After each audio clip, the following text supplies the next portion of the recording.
내가 다시 한번 얘기하는데 인재근 지역사무소에 사무국장이 우리 남편이야. 거기 상주해. 그리고 거기 날마다 상근하는 직원이 우리 후배야. 7, 8년 동안 같이 일해왔던. 어? 거기 있는 여직원이 우리 방송 애청하는 애야. 내가 우리 지구당에 2주일 동안 지나다닌 모든 명단을 만들 수 있는 사람이거든? 근데 내가 지구당 사람한테 전화 받았다며. 입증해내. 응?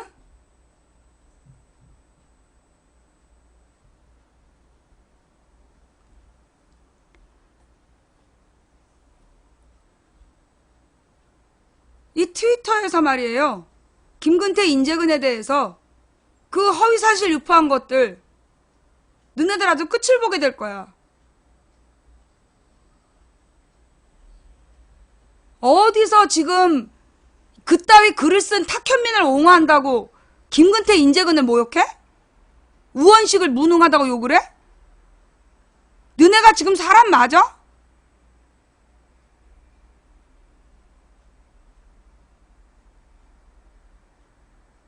김경준 인터뷰 해설 보고 싶어요.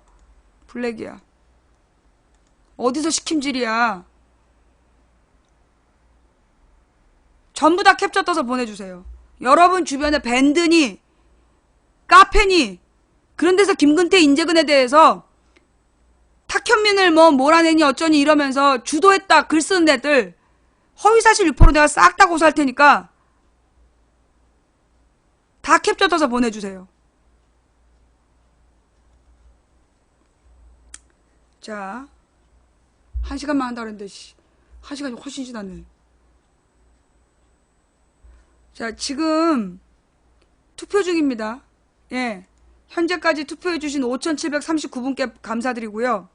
아니 뭐야, 투표를 더 이상 안 하고 있는 거야? 아, 오늘 방송 듣고 싶어가지고 그냥 지금 내나 이 사람들만 투표하고 끝난 건가? 아직 투표 안 하시님 화면 터치하시면 투표 참여라고 나옵니다. 예, 투표 결과는 내일 낮 2시에 10,000명 채우면 예, 그때 발표할게요. 예, 투표 결과 내일 낮 2시에 10,000명이 채워지면 그때 발표할게요. 10,000명 채워질 때까지. 자, 일단 오늘 몇 가지 급하게 얘기하고 넘어갈게요.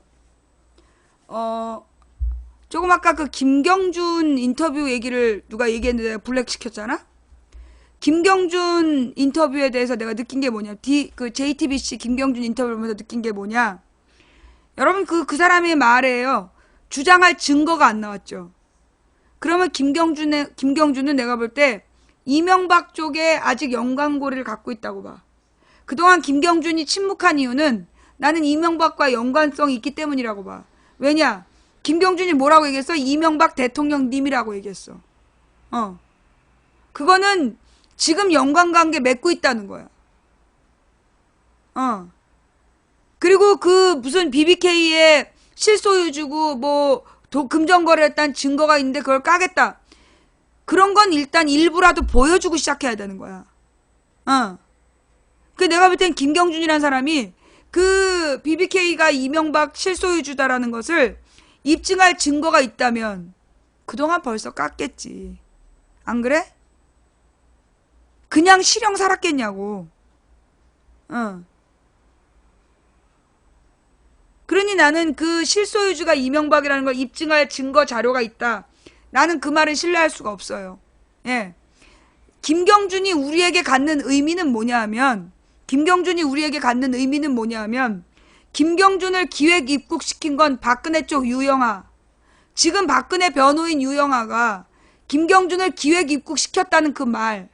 그것만 우리에게는 가치 있는 말이야. 한마디로 유영아는 그때부터 박근혜를 위해서 사건을 조작했던 인물이었다. 그게 팩트야. 그 부분만 짚고 넘어가야 되는 거야. 김경준을 계속 띄워갖고 BBK 문제를 얘기를 해봤자 지금 BBK 문제로 입증할 수 있는 증거가 있다면 김경준이가 감옥을 살겠냐고.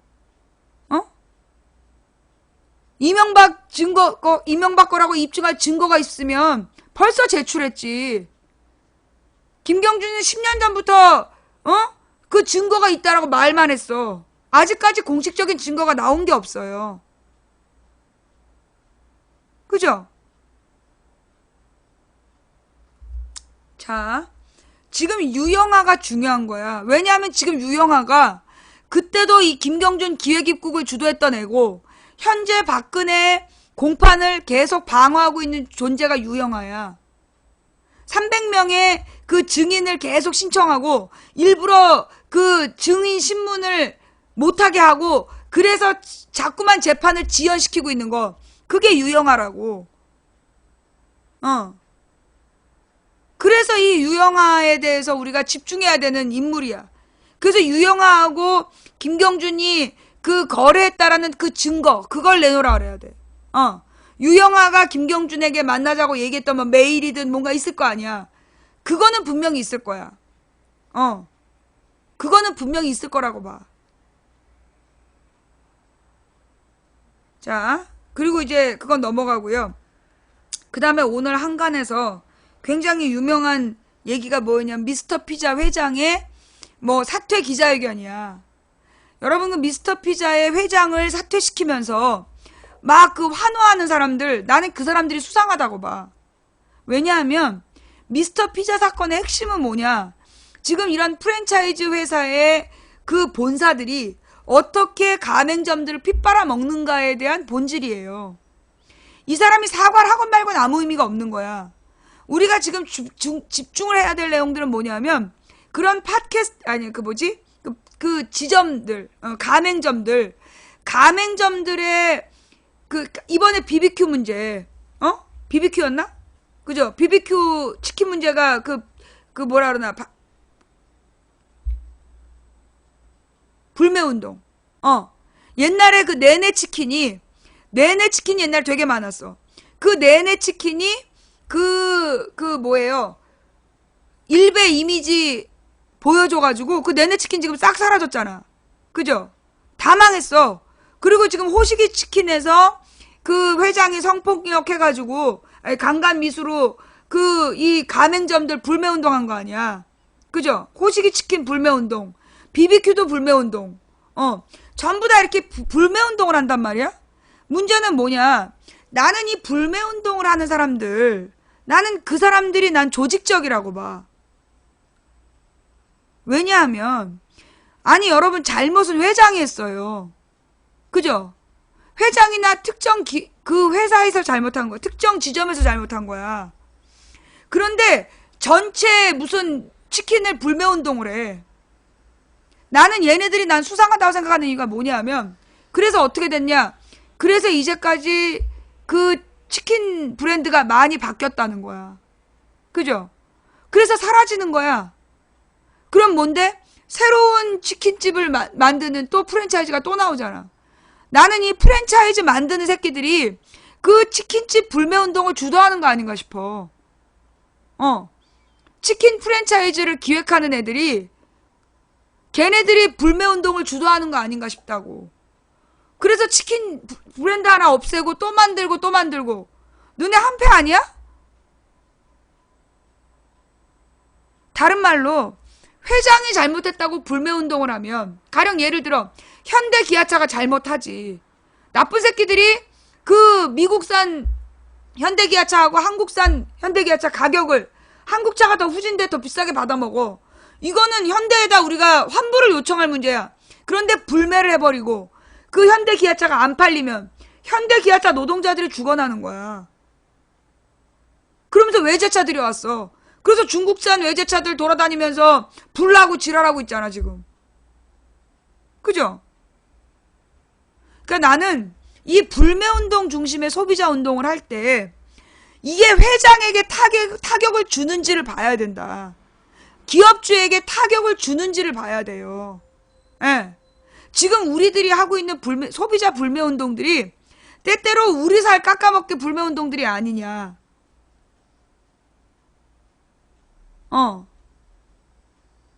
간첩 부인 아니냐? 법정에서 만나? 자, 그래서 이 우리가 소비자 불매운동을 할 때는요. 예, 소비자 불매 운동을 할 때는 그 회사에 직접적인 타격을 줄 수 있는 걸 해야지. 실제로 가맹점들, 우리 가족들이야. 그렇잖아. 우리 엄마, 아빠, 우리 친인척들이야. 그 불매 운동의 타격을 고스란히 우리 서민들끼리 받고 넘어가는 거라고. 자, 우리가 지금 주장해야 되는 운동이 뭐냐면, 예, 우리가 불매 운동을 해야 되는 게 아니라, 그 공정거래위원장 김상조가 됐잖아. 김상조에게 우리가 요구해야 될 내용이 뭐냐면, 프랜차이즈의 본사가 잘못해서 가맹점들이 불매운동 같은 피해를 봤을 때 그 피해를 온전히 보상해주고 계약을 해지할 수 있는 권한을 반드시 약관에 넣도록 프랜차이즈 약관 바꾸기 운동을 해야 돼. 지금 현재 프랜차이즈 약관에는 그 가맹점이 본사에 피해를 끼치면 보상을 한다는 내용만 들어있고, 본사의 회장이 잘못해서 가맹점이 피해를 봤을 때는 아무런 피해 보상 규정이 없는 거야. 지금 미스터피자 가맹점주들은 무슨 죄냐고. 미스터피자의 직원들은 무슨 죄냐고. 회장이 잘못했는데 왜 가맹점들이 피해를 봐야 되냐고. 그죠? 그래서 그 김상조 공정거래위원장에게 요구해야 되는 건, 모든 프랜차이즈의 그 계약 조건을 바꿔야 된다. 그게 자본주의 사회에서 가능하냐? 가능합니다. 이게요, 옛날에 1945년 이전에는요, 그 전 세계에 통용되는 민법의 원칙이 뭐였냐? 개인 간에 맺은 계약 자유의 원칙이라는 게 있었어. 개인들이 자유롭게 맺은 계약에 대해서는 국가가 관여할 수 없다. 그게 계약 자유의 원칙이었어. 그런데 그게 법과 사회라는 교과서에 보면 나와요. 1945년 이후에 민법의 3원칙이 바뀌어요. 뭐라고 바뀌냐면 계약 공정의 원칙. 그래서 이 계약이 갑과 을에서 을이 특별하게 불리하게 되어 있는 원칙이라면 그 원칙은 처음부터 성립되지 않는, 그 계약은 원천 무효다라는 그 민법의 3원칙이 1945년에 세계적으로 발표가 됐어. 그게 세계적인 민법에서는 다 통용되는 내용이야. 우리나라만 그게 우리나라만 적용이 안 돼. 왜? 사법부들이 부자들 편을 들고 있기 때문에. 갑들의 편을 들고 갑들이 비싼 변호사를 선임해가지고 사법부를 좌지우지하기 때문에, 그래서 우리나라만 민법의 3원칙이 안 통하는 거야. 근데 그 민법의 3원칙에 맞게끔 그 규칙을 바꾸지 않으면 그 본사들에게 페널티를 매겨야 돼. 본사들에게 페널티를 매겨서 그 본사들이 취득한 이익을 전부 압수해서 가맹점들에게 피해를 보전해주는 기금을 만들어야 된다. 그렇게 바꿔가야 된다고 봐요. 예. 그러니까 민법의 3원칙이 뭐냐면, 옛날에는 사유재산 보호의 원칙, 그 다음에 그 계약 자유의 원칙, 그 다음에 과실 책임의 원칙이라는 게 있었어. 근데 그게 1945년 이후에 바뀌게 되는 거야. 어떻게 바뀌냐면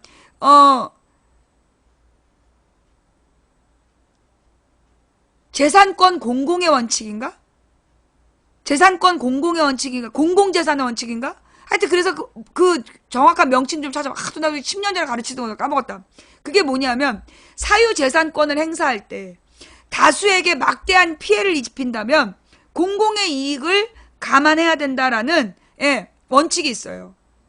아니야, 계약 공정 아니고 재산권을 행사할 때 재산권 행사에서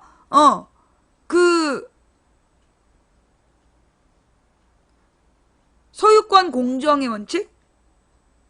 소유권 공공의 원칙이라는 게 있어? 정확한 명칭 좀 찾아와봐. 그게 하나 있고, 아까 얘기했던 대로 개인 간의 계약 자유의 원칙이 계약 공정의 원칙이라고 바뀌었고, 세 번째가 과실 책임의 원칙. 한마디로 잘못한 게 분명할 때만 책임지는 제도였는데, 현대 민법의 3원칙은 무과실 책임의 원칙. 의도하지 않았지만 그 원천적인 책임이 있다라면 의도하지 않은 과실이 아니고 의도하지 않았던 문제에 대해서도 피해를 보상해야 된다. 요렇게 원칙이 바뀐 게 있어. 그게 선진국은 다 그렇게 적용이 된다는 거예요. 그게 법과 사회라는 교과서에 나왔던 내용이야. 10년 전 교과서. 지금은 어떤지 모르겠지만. 예.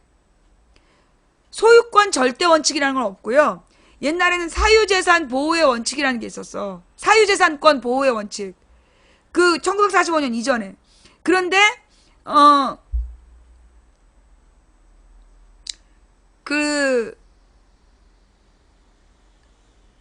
사적 소유권을 행사할 때 공적인 이익을 침해하면 안 된다는 소유권 공공복리의 원칙.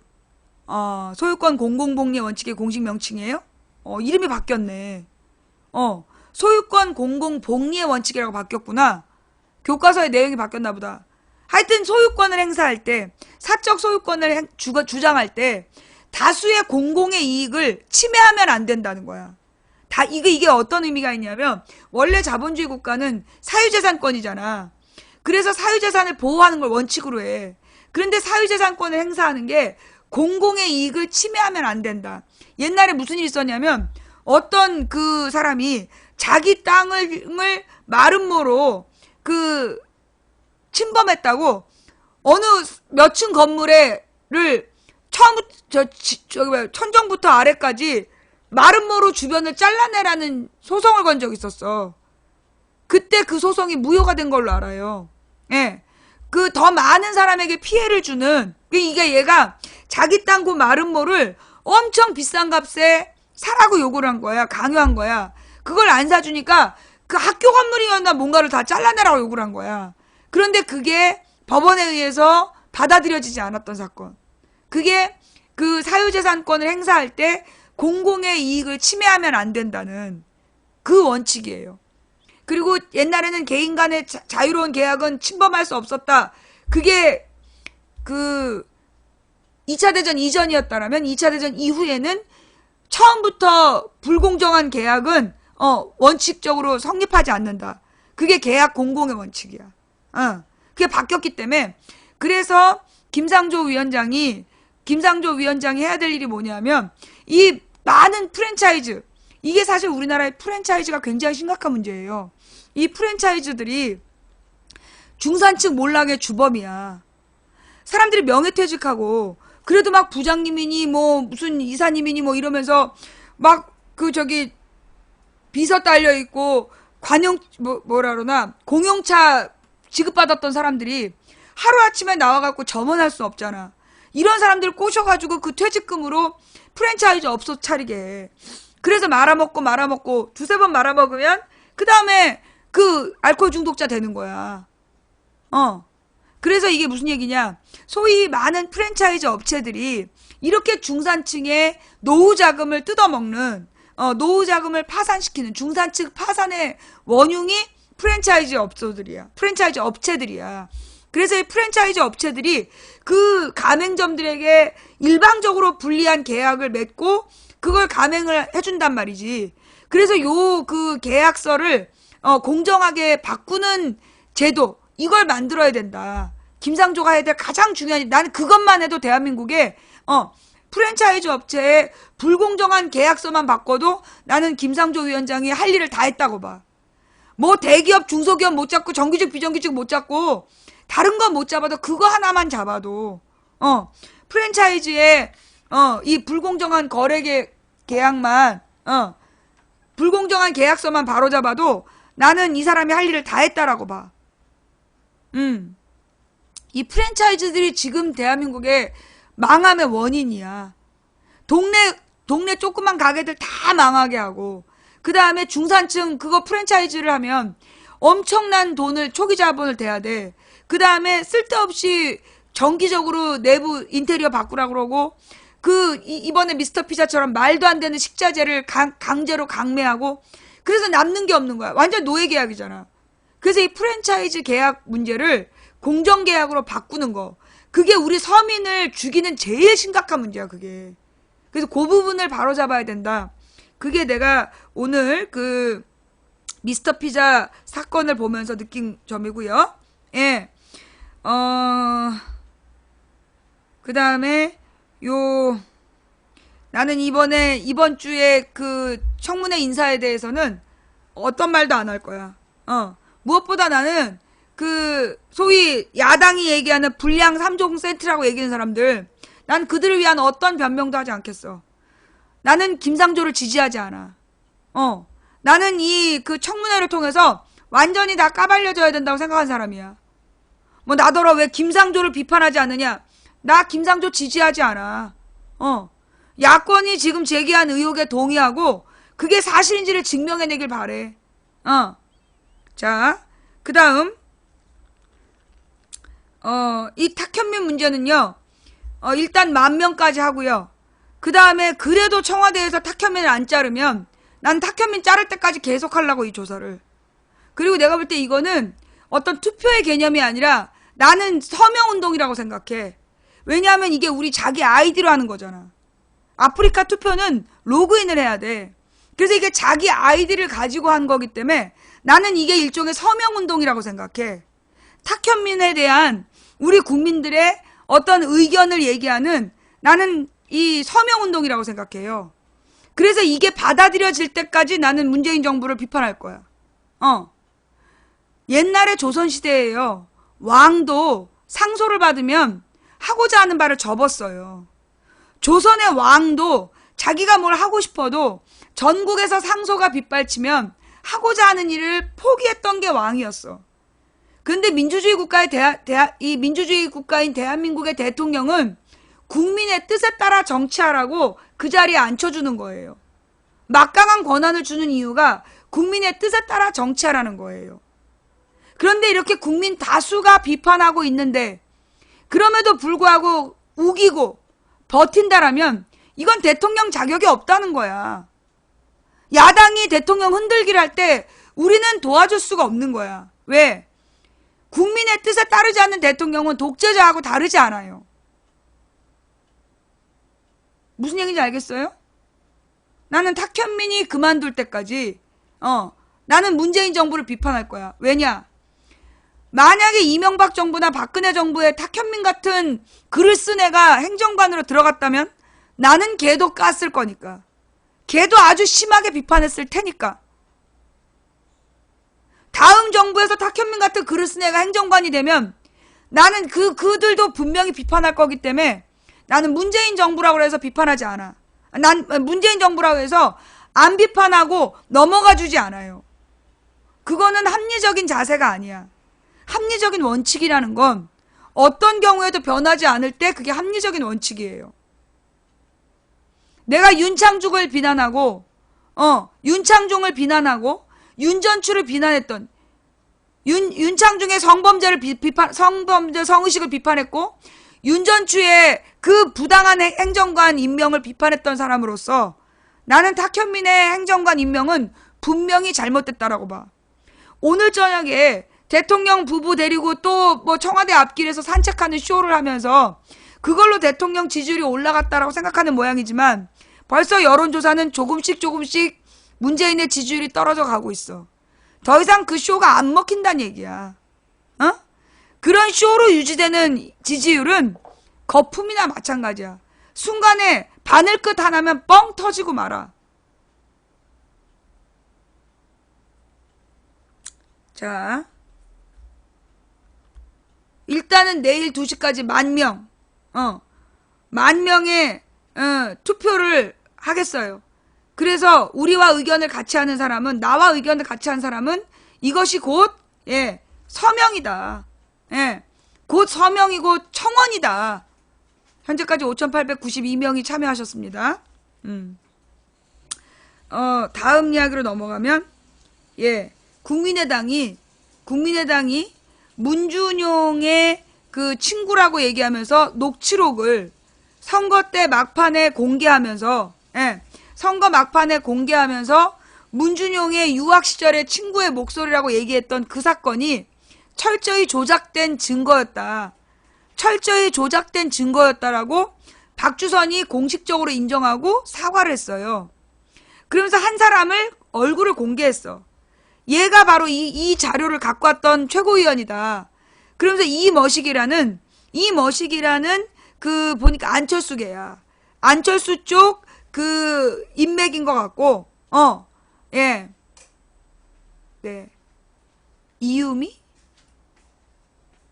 이유미가 누군데? 이유미가 누구야? 남자였어. 아니야, 이준석도 아니고 그 남자 이름이 이유미야? 이유미는 그냥 당원이잖아. 이유미는 그냥 당원이고 그 당원에게 이 당원이 자기는 지시를 받고 했다 그랬어. 이유미라는 여자 당원이 자기는 지시를 받고 했다라고 주장하고 있고 그 지시에 따르는 대상이 누구냐면 그 이머식이라는 남자 최고위원이야. 그게 이준석. 예. 남자 최고위원이 그 지시를 했다는 거야. 근데 그 남자 최고위원이 딱 보니까 그게 안철수 무슨 캠프에서 일했던 사람이래. 안철수 캠프에서 일했던 앤데 걔네들이 그런 자료를 냈다는 거야. 그러면서 이제 오늘 이 사건이 터진 거예요. 그래서 이제 박주선이 사과를 했는데 나는 이 사건을 어떻게 보느냐 하면 지금 자, 뭔 얘기인지 알겠어? 안경 쓴 젊은 남자애. 나 걔 얼굴 본 거 같아. 그 얼굴 어디서 보낸데 이준서라는 얼굴 어디서 보내 같은데 얘가 이제 그 안철수 선거 캠프의 주요 역할 했던 애고 걔 이제 그 체포된 여자 당원은 그 남자의 지시를 받았다라고 주장하고 있고 그 이준서는 아니다 그 여자가 혼자서 다 만든 거다라고 주장을 하고 있다는 거야. 예. 문준용 특혜 의혹 조작 당원은 안철수의 제자. 카이스트 사제 인연으로 청춘 콘서트를 도와. 안 전 대표는 모르는 일. 내가 뭐라 그랬어? 청춘 콘서트 때부터 내가 안철수를 의심했다 그랬지. 내가 청춘 콘서트 때부터 안철수를 의심했다니까? 민주당 박주선. 잠깐만요, 여러분. 자, 중요한 얘기가 나오고 있으니까 일단 얼리고 내가 그 자료를 좀 확보 좀 할게. 하나 하고 그 다음에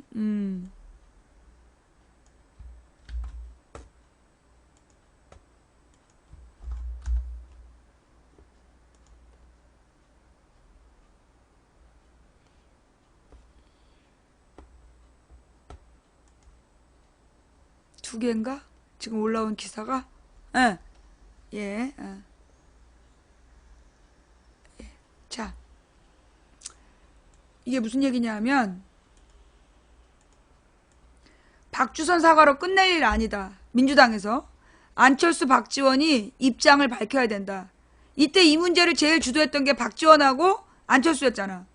더불어민주당이 26일 국민의당 당원에 문준용 동창생 음성 파일 조작과 관련 당시 국민의당 대선 후보와 당시 선대위원장 등 일선에 있었던 분들이 이 문제에 대해서 어떤 입장을 가지고 계신지 분명히 밝혀야 될 거다.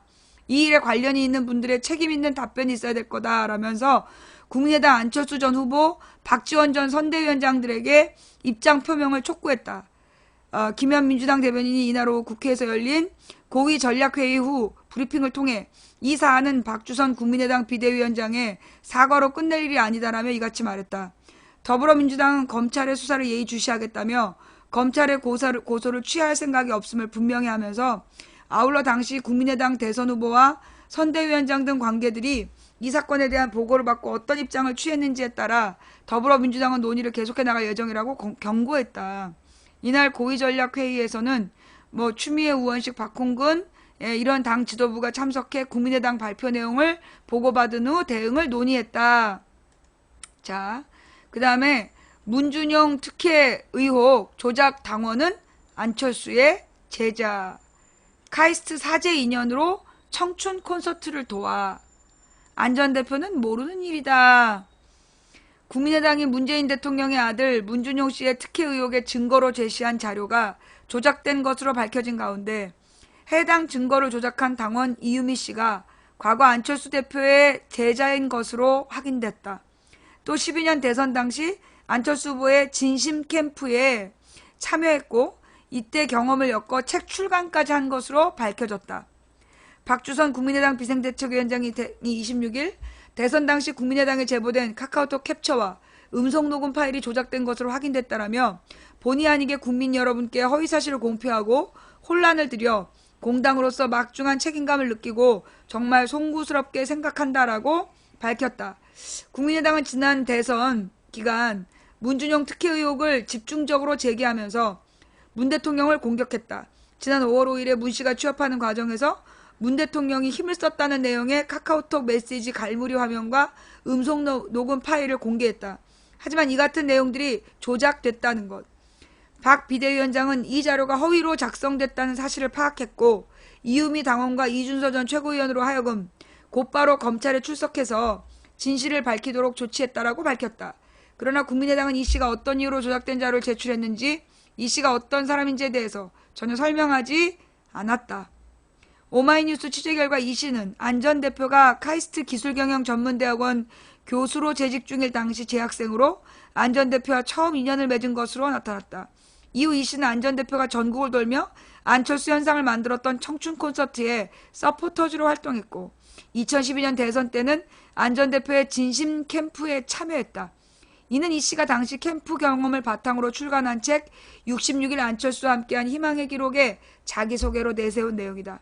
그는 안철수 교수의 제자로 청춘 콘서트 서포터즈로 활동한 것을 인연으로 지난 대선 기간 안철수의 진심 캠프에 참여한 열정을 불살랐다라며 두 아이의 엄마로 아이들이 살아갈 대한민국을 건강하고 상식적인 세상으로 만드는 데 힘을 보태고 싶어서였다.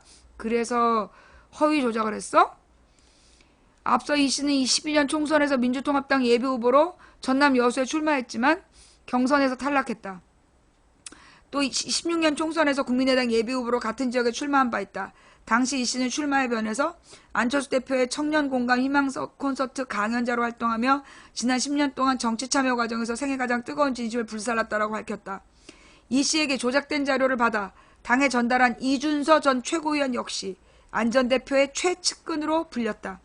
안 전 대표는 지난해 1월 국민의당 창당 과정에서 IT 벤처 창업가인 이 전 최고위원을 영입하며 IT 벤처 창업가 어떤 분야였을까? 젊은 IT 창업자들이 마포 당사를 찾아왔다. 천하의 인재가 다시 모이는 국민의당을 만들겠다라고 밝혔다. 이와 관련해 안 전 대표 측 관계자는 있을 수 없는 일이 일어났다라며 안 전 대표는 당시 자료가 조작됐다는 사실을 전혀 알지 못했다라고 말했다. 박주선 비대위원장도 이날 회견 이후 기자들과 만난 자리에서 안 전 대표가 조작 사실을 인지했는지 묻는지에 대해 그건 모른다라고 대답했다. 자, 이 문제는요, 사실 굉장히 큰 사건이에요. 이게 그냥 단순히 이유미라는 여자애가 혼자서 감옥 가서 끝날 문제가 아니야. 예. 이 사건은 굉장히 오래된 배경을 갖고 있어. 내가 안철수를 의심하기 시작한 게 언제부터였냐면 안철수가 이상하다. 얘가 정치할 거다라고 내가 맨 처음 얘기한 게 2008년이야. 내가 2008년부터 누가 막 안철수 얘기를 하는 거야. 너네 안철수 얘기하지 마라. 걔 정치할 거다. 아, 그럴 리가 없대. 기억나죠? 내가 2008년부터 내가 왜 그랬냐? 2008년에 서점에 안철수에 대한 책이 쫙 깔려있더라고. 이 새끼들이 이거 띄우는구나. 첫 번째 의심했어. 두 번째로 그 무릎팍도산 나중 얘기고 나중 얘기고 그 청춘 콘서트 때 그때 내가 뭘 봤냐면 안철수가 말 같지도 않은 얘기했어. 그냥 우리 딸보다도 못한 얘기를 했는데 감동했다. 이런 사람이 정치해야 된다라고 댓글을 쫙 달더라고.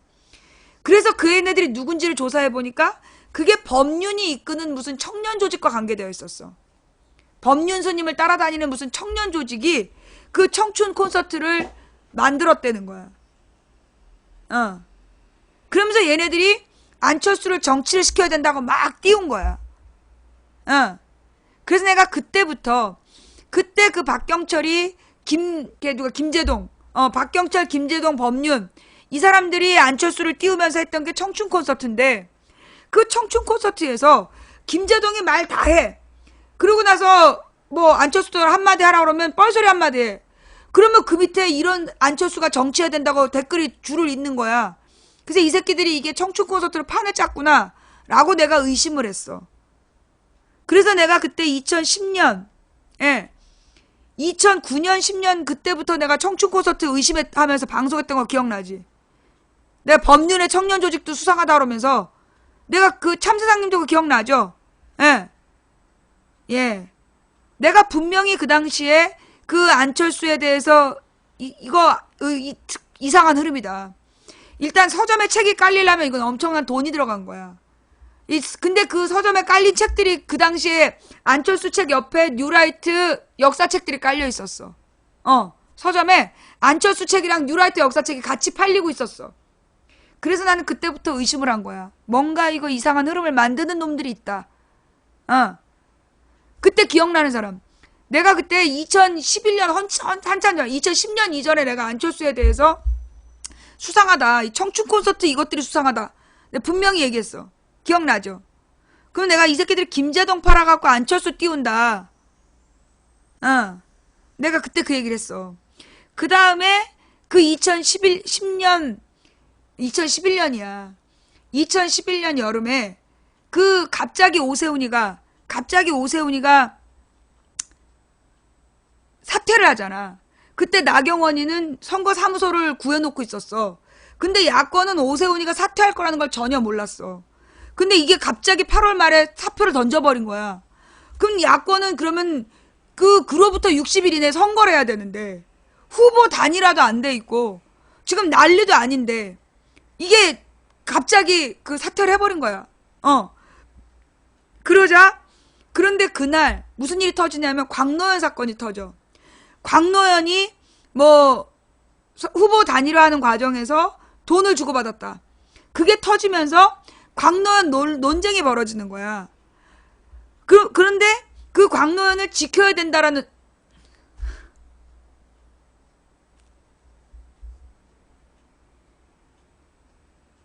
그때도 광노현을 지켜야 된다는 놈들이 있었어. 근데 대부분의 민주 세력은 광노현을 제거해야 된다. 왜냐하면 서울시장 선거를 해야 되는데 광노현이 짐이 되면 안 된다. 민주 세력은 그렇게 얘기를 했어. 왜냐하면 그 당시에 그 광노현이 차명 계좌로 송금한 증거가 발견됐어. 그러면 이 사람이 차명 계좌로 송금했다는 건 빼도 박도 못한 증거야. 그 결국 1년 형을 살고 나왔단 말이야. 그래서 광노현을 지키자라고 얘기를 하면 이거 선거를 날린다. 그래서 이제 논쟁을 하지 말아야 광노현을 포기해야 된다라는 게 나의 주장이었어. 그런데 그때 소위 저 팟캐스트가 김어준 파지. 이 문성근 김어준 파에서 광노현을 지켜야 된다고 얘기한 거야. 광노현을 지켜야 된다. 근데 그때 광노현을 지키지 못하면 진보가 아니다 이렇게 막 글들을 쓰는 거야. 그래서 그게 이제 한 2, 3일 갔어.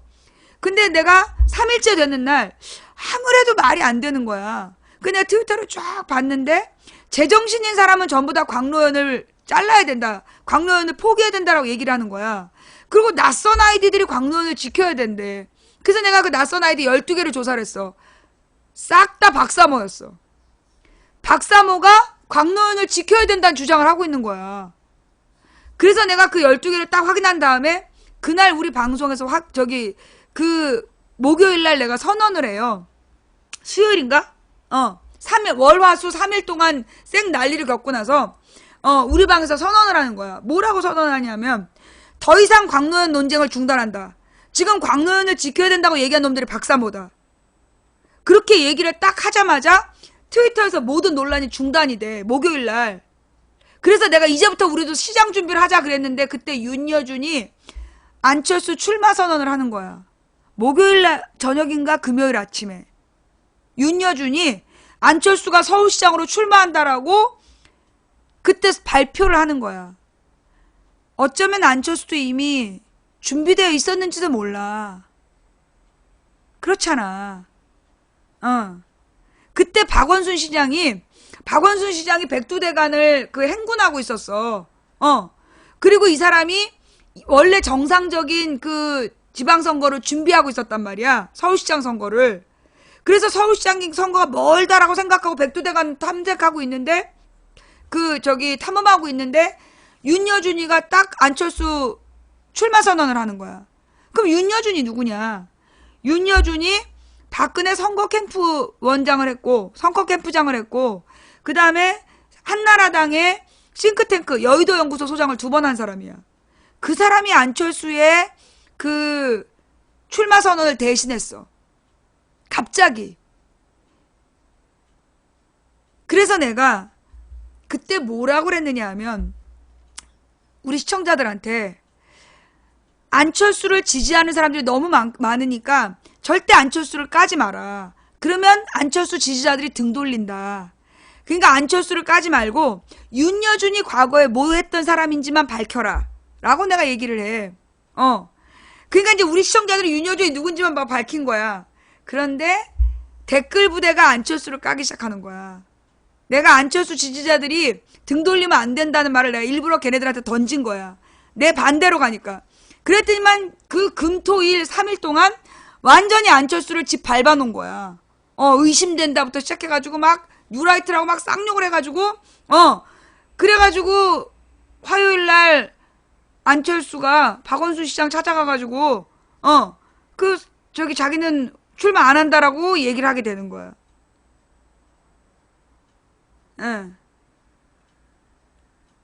그때 그날 보셨던 거 손? 내가 그 모든 일을 내가 한 사람이야. 그때까지도 낙곰수가 서울시장 선거에 한마디도 안 했어. 기억나요? 내가 그 안철수 윤여준 정리할 때까지 낙곰수는 한마디도 안 해. 그 다음에 내가 그 다음부터 한 일이 천정배는 절대 양보 안 하려다. 박영선을 민주당 후보 만들어야 된다. 그래갖고 박영선 만들고 그 다음에 박영선이 박원순한테 양보하는 구도로 가야 된다. 그 판 짜고 움직이고 있었어. 그래서 박영선, 박원순 판 딱 짜놓으니까 낙곰수가 그때 끼어들어. 그래갖고 둘을 불러다가 녹음을 한 거야. 그리고 그러면서 서울시장 선거에 개입을 했던 거야. 그때 다 기억나죠? 그때 내가 박영선 캠프에서 항의받은 거 아니야. 내가 박원순 선거운동 한다고. 어떻게 그 민주당 시의원 부인이 시민 후보를 도울 수 있느냐? 그러면서 그 시민 후보들 모여갖고 투표하는 자리에 오지 말라고. 내가 그쪽 캠프로부터 공식 항의를 받았어. 내가 웃기는 건 뭐냐면, 아니 남편이 시의원인데 내가 왜 당의 지시를 받아? 그 발상 자체가 웃기는 것들이지. 그래서 내가 그날 하루 종일 그 얘기를 했잖아. 박영선 캠프에서 그렇게 나한테 압력이 들어왔다. 그러니까 여러분들이 나 대신 박원순을 도와달라. 그래갖고 박원순이 후보가 돼. 그랬던 거야. 예. 그 낙곰수가 언제 만들어지냐면 11년 4월에 만들어져. 내가 2010년에 천안함 연편도 혼자 개고생하면서 싸우고 난 다음에 11년 4월 달에 김어준이가 낙곰수를 만들어. 그리고 그 낙곰수가 별로 사람들한테 알려지지 않아 있었어. 박원순 선거 때 끼어들면서부터 유명해진 거야. 그 10월 26일 날 박원순 선거를 했어. 근데 10월 27일 날 내가 대상포진이 발생을 해. 그 7cm짜리 띠 모양으로 그 대상포진이, 그러니까 띠 모양으로 포진이 생긴 거야. 근데 이게 너무 아팠고 숨을 못 쉬어. 그래갖고 내가 이제 마약성 진통제를 병원에서 처방해주는 걸 먹으면서 한 달을 치료를 받았어. 근데 그 한 달 동안에 낙곰수를 엄청 띄운 거야. 원래 그 전에는 150만이 안 들었어. 몇만 듣는 수준이었는데 갑자기 11월 첫째 주에 150만이 받았다라고 뉴스에 나와. 언론에서 다 떠들어. 그 다음 주에 300만이 다운받았다고 막 보도가 나와. 그 다음 주에 600만이 다운받았다라고 보도가 나와. 그리고 마지막 주에 1000만이 다운받았다라고 보도가 나오더라고. 그래서 내가 이거 뭔가 수상하다. 이거 낙곰수를 이렇게 띄우는 거 그러면서 내가 쭉 추적을 했더니 내가 오랫동안 추적해왔던 그 여론 조작단. 걔네들이 내가 박영선을 지지하면 천정배를 지지하고 내가 박원순을 지지하니까 박영선을 지지하더라고. 늘 내 반대로 움직이는 그 50명이. 걔네들이 낙곰수를 띄우고 있는 거야. 그래서 뭔가 수상하다 생각을 했지. 그리고 정말 그래서 내가 낙곰수에 대한 모든 자료를 찾아봤어. 쭉 훑어봤더니 타겟이 정봉주더라고. 미건수로 가자. 모든 카페에 미건수로 가자라는 글이 도배가 되어 있는 거야. 미건수가 뭔데? 그때만 정봉주 팬클럽이래. 그 정봉주 팬클럽이 기사를 찾아보니까 그 10월 달까지 팬클럽이 24,000명밖에 안 됐어. 그런데 그 11월 말에 10만 명이 딱 넘어 있더라고. 그럼 누군가 의도적으로 미건스를 띄웠다는 얘기야. 그래서 내가 그러면서 모든 사람이 깔때기 하면서 정봉주를 띄워주고 있더라고. 그래서 내가 12월 7일인가 그 얘기를 해. 내가 가만 보니까 이거 뭔가 수상하다. 너네 정봉주 너무 띄우지 마라. 지금 정봉주 다치게 생겼다. 라고 내가 얘기를 했어. 그리고 그해 12월 말에 정봉주가 감옥을 가는 거야.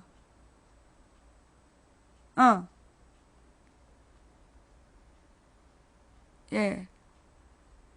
저때 내가 망치 부인도 반한 박원순 돌풍 일으키나 저게 중요한 증거 기록이야. 왜냐면 저때까지만 해도 낙곰수는 안 끼어들었어. 그치? 저 기사에 나만 나오죠. 낙곰수가 선거에 개입한 건 10월 들어서야. 응.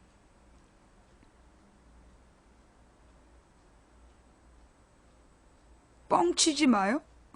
뭐가 뻥인데? 내가 지금 얘기하는 게 다 뻥 같아?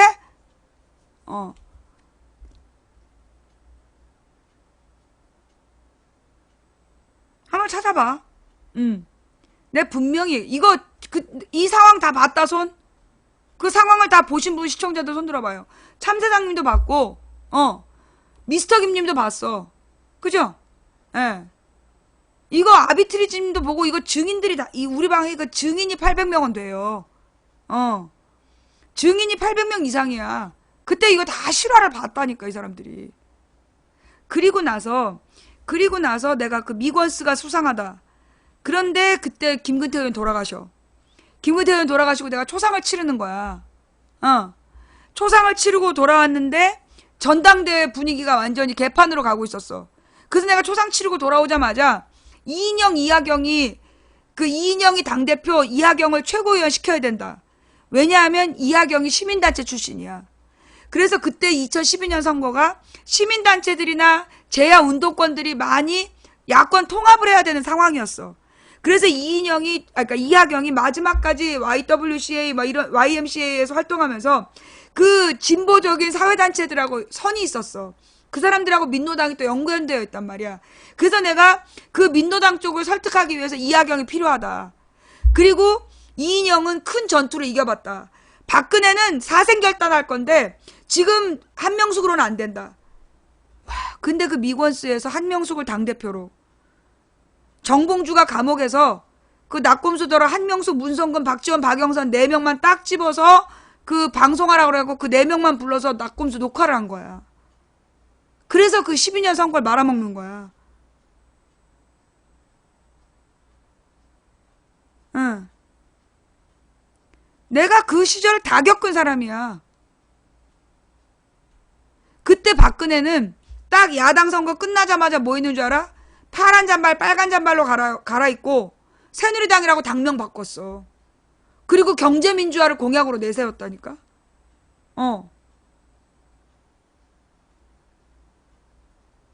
그리고 그때 안민석이 감옥에 있는 정봉주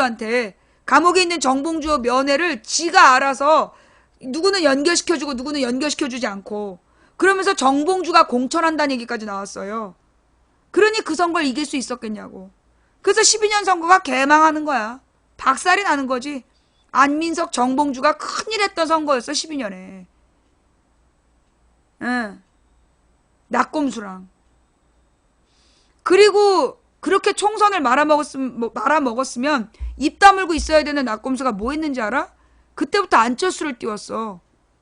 안철수가 중도 세력을 모아서 문재인에게 아름다운 단일화를 해줄 거라고. 그게 혹시 탁현민 기획이었니? 그때 안철수를 띄워서 그때 김어준이 안철수 띄웠잖아. 안철수가 중도 세력을 흡수해가지고 아름다운 단일화를 해줄 거라고. 탁현민 아이디어야? 김어준 아이디어야? 그래서 안철수가 마지막까지 싸늘했던 거 기억나지? 지지한 것도 지지하지 않은 것도 아닌 애매한 순간으로 내가 감옥에 가서 그때 내가 감옥에 있었어. 12월에 들어서자마자 안철수를 언급하지 말라고 그래요. 감옥에서 내가 썼던 편지도 다 남아있어. 그때 내가 2012년 12월에 내가 감옥에서 쓴 편지도 지금 남아있다니까? 우리 게시판 찾아보면 안철수는 잊어라. 자꾸 안철수를 언급할수록 문재인의 내용이 안 보인다. 문재인이 만들려는 세상이 뭔지를 보여라. 거기에 집중해라. 안철수가 선거운동 한 해 만에 신경 쓰지 마라. 그런데 마지막까지 안철수가 선거운동에 나온 해 만해를 가지고 지랄 연병들을 해요. 나중에 탁현민이가 그래갖고 광화문에서 안철수님이 오셨습니다 하면서 울었다며. 그 탁현민. 그 낙곰수가 띄운 안철수. 그 안철수와 문준용 특혜 의혹 조작 사건.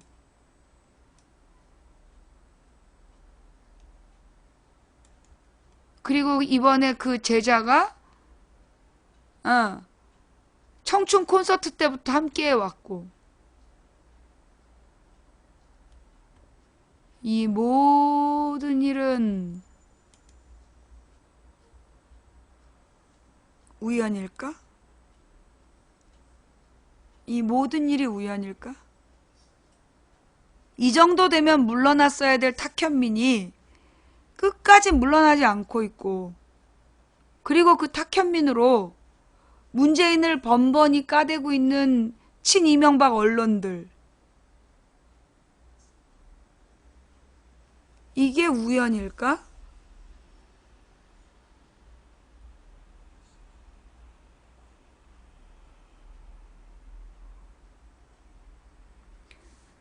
라는 소설이지.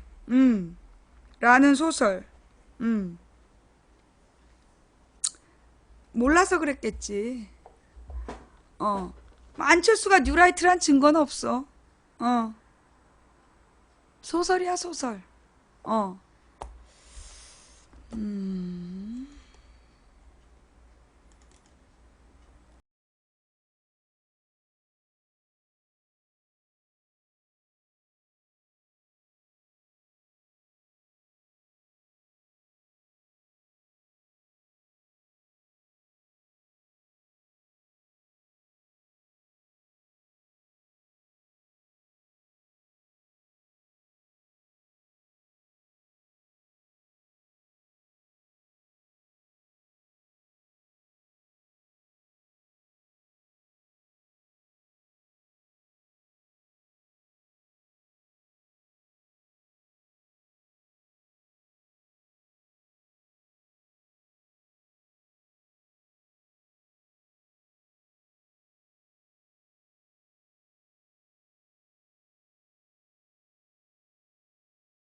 난 이렇게 생각해. 내 소설의 끝은 문재인 대통령과 영부인이 그러면 탁현민더러 너 나가라 그럴까? 인지상정상 형식적으로 잡는 건데 그걸 핑계 삼아 안 나가는 거 아니야?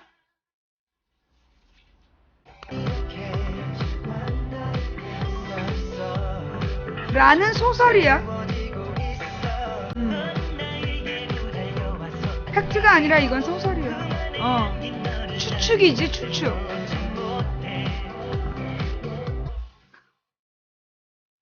근데 여러분,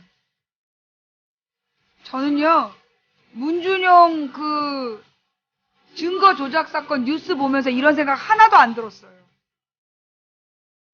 방금 나온 이 소설은 문준용 아까 그 박주선이가 나와서 사과할 때 전혀 떠오르지 않은 생각이야. 그냥 신문기사 확인만 한 거야.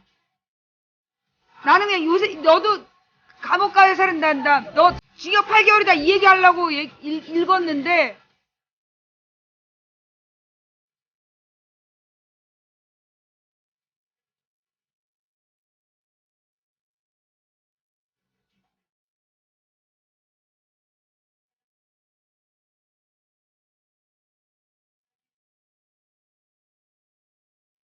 그 다음에 여러분 잘 생각해봐요. 나는 그 히말라야 사건 말이야.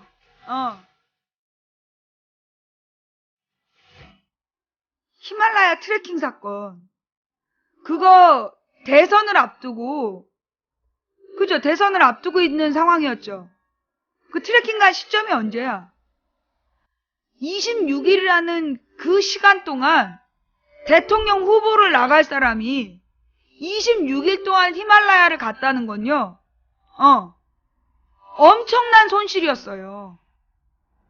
엄청난 손실이었는데, 그 엄청난 손실을 감수하면서 데리고 갔어. 그런데 그 히말라야에 갔다 왔다는 게 기획물로 나왔어, 안 나왔어? 기획물로 나왔나요? 못 나온 걸로 알고 있어. 왜 못 나왔냐면, 그게 무슨 어떤 작가가 거기 동행을 했대. 그러니까 그 전체적인 그 내용을 써줄 작가가 동행을 했는데, 그 작가가 성추행 문제에 걸린 거야. 성희롱 문제에. 그러면서 문단 전체의 성희롱 문제로 확산돼가지고 막 대중적인 문제가 터져서 그 히말라야에 갔다 왔던 그 26일이라는 그 금 같은 시간을 써먹고 그거를 활용을 못하게 됐다는 거야. 우연일까? 그게 우연이냐고.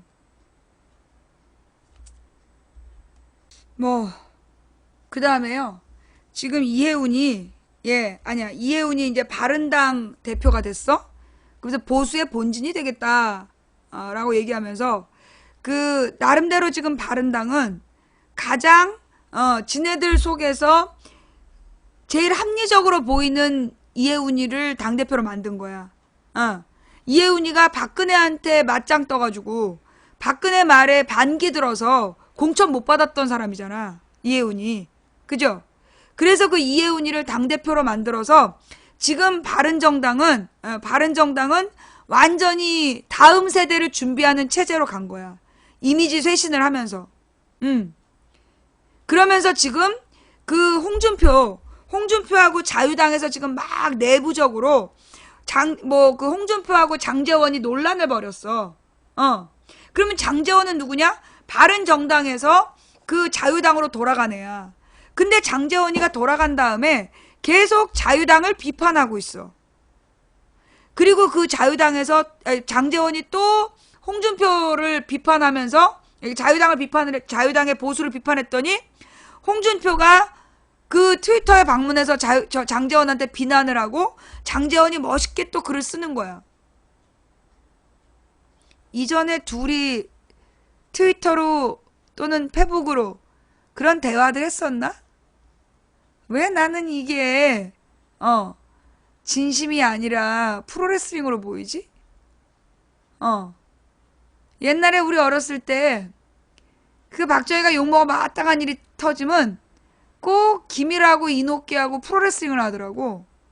온 동네 사람들을 불러 모아놓고 한일전.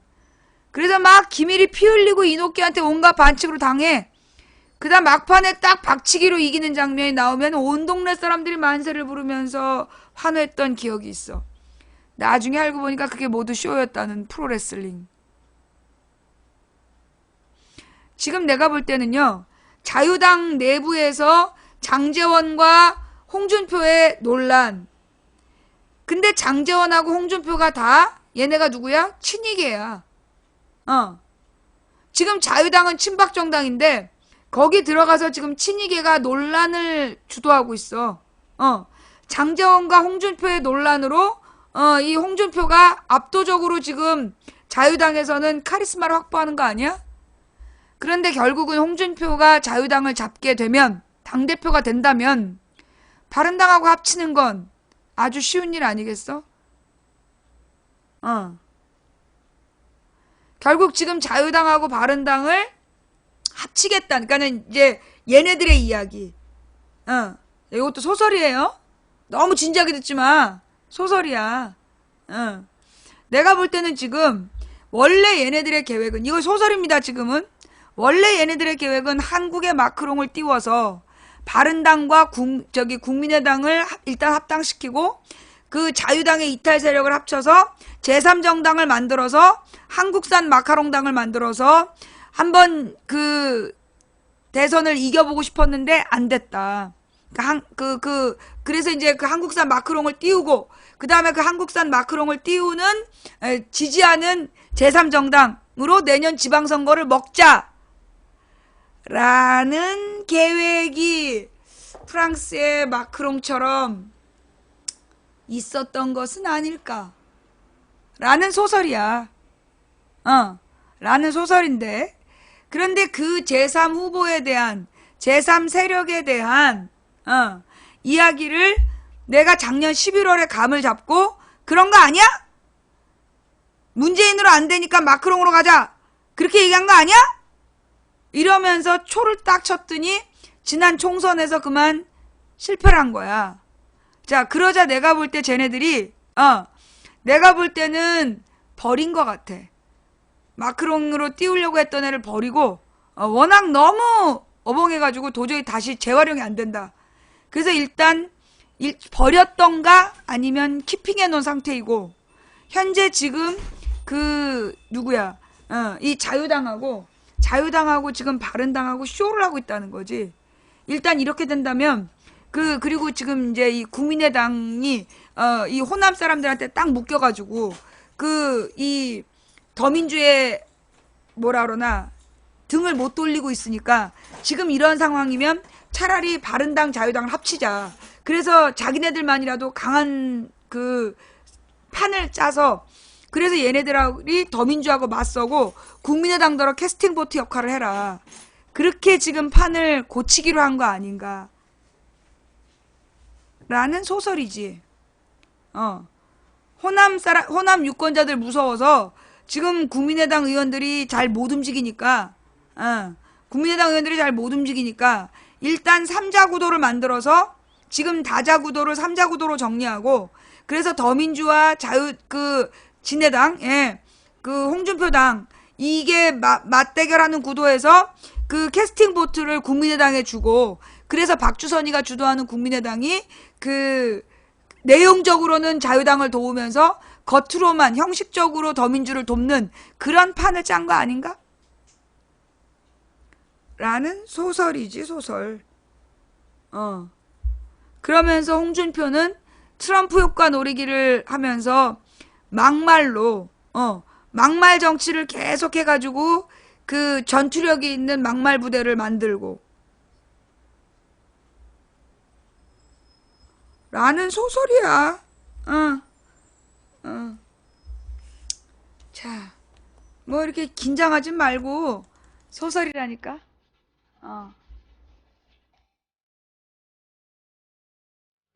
한 시간만 하려는데 오늘 또 얘기가 길어졌어요. 내일 팔아먹을 소설을 오늘 다 알겠네. 내일은 무슨 얘기하나? 나는 탁현민이 그만둘 때까지, 나는 탁현민이 그만둘 때까지 매일 생방송을 할 거야. 나는 탁현민이 그만둘 때까지 매일 생방송 할 거야.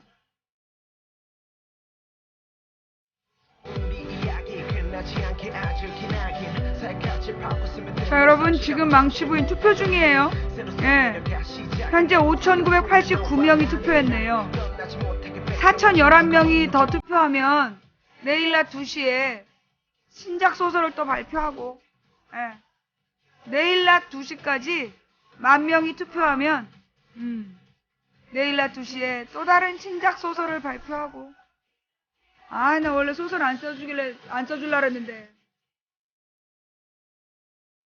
이거 끝까지 들은 사람은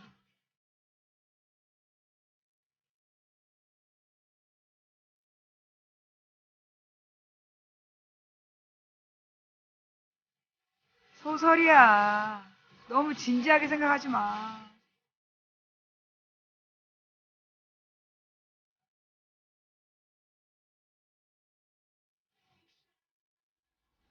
(35, 45)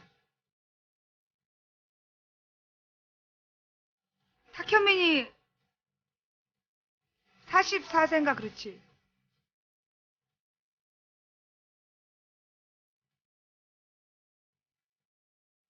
내가 왜 몇 주 전에 35세에서 45세까지 거기 뉴라이트 사고를 가진 애들이 많다라는 얘기도 했어.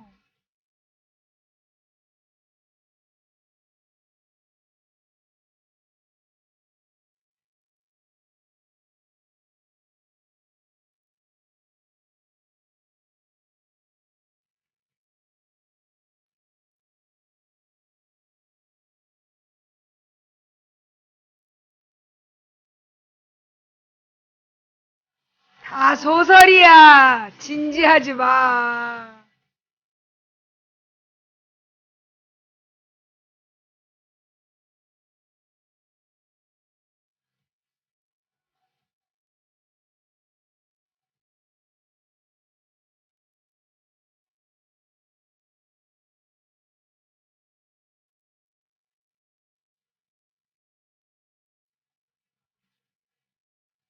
걔가 나를 언제 봤다고 그렇게 나를 싫어하나 싶었어.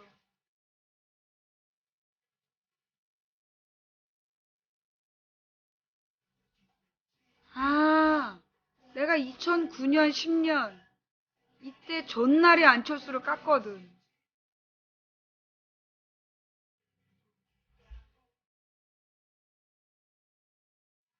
그래서 왔구나. 소설이야, 소설.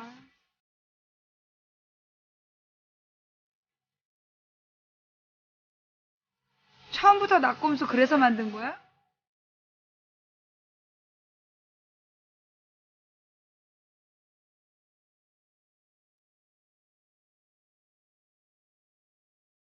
소설입니다, 여러분. 오늘 방송 여기까지 할게요. 자, 오늘 함께 해주신 모든 분들께 감사드리고, 예, 오늘 업해주신 4,756분께 감사드리고요. 예, 지금 이 시간 끝까지 시청해주신, 예, 3,254분께, 3,264분께 진심으로 감사드립니다.